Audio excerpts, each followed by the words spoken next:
Gabi na. Gabi na dito, kabihedor sa ano, Iloilo City. Karating lang tayo. Karating lang natin galing Anini, Antique. So dito tayo sa Iloilo City. So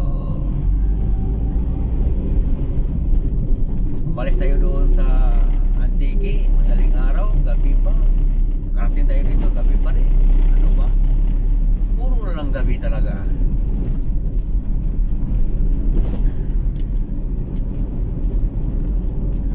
So, ito ang Iloilo City pag gabi. View. Mahal pa lang makita na ultimong kalsada, hindi ko na makita eh. Pag ipalto talaga hirap.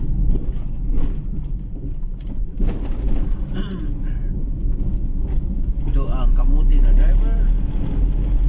Nasa gitna.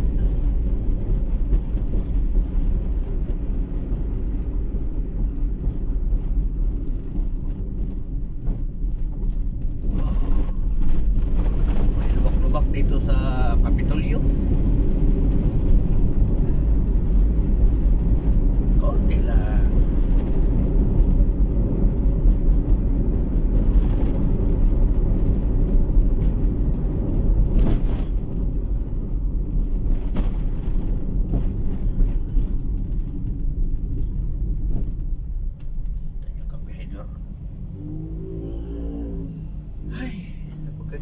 Napakadilim talaga.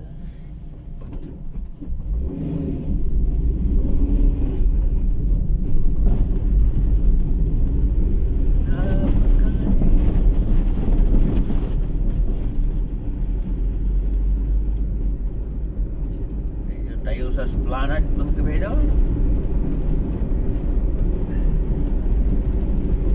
Ano kagandahan dito sa Iloilo City, mga kabedor, no? Kasi mayroon silang mga Esplanade, no?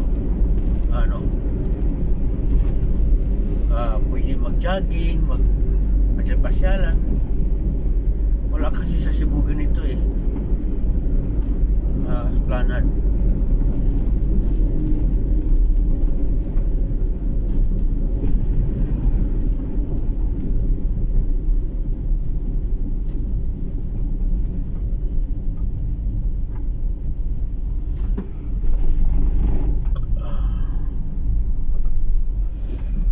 Driver ito.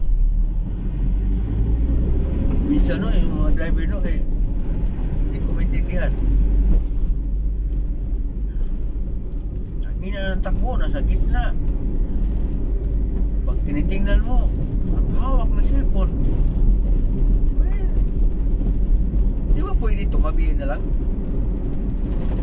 Akala siguro ng mga mayayaman na yan na porque mamahalin sa sasakyan, hindi pa rin masira pag ganyan. Masira pa rin yan.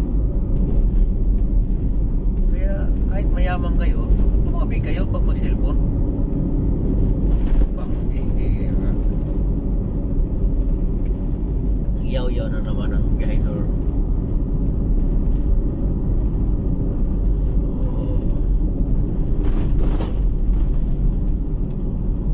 Pwede rin ba talaga dito eh? Ano ba itong nangyari? Saan na ba yung mga ilaw? Grabe yung dilim oh. Halos hindi ko na makita yung sasakyan.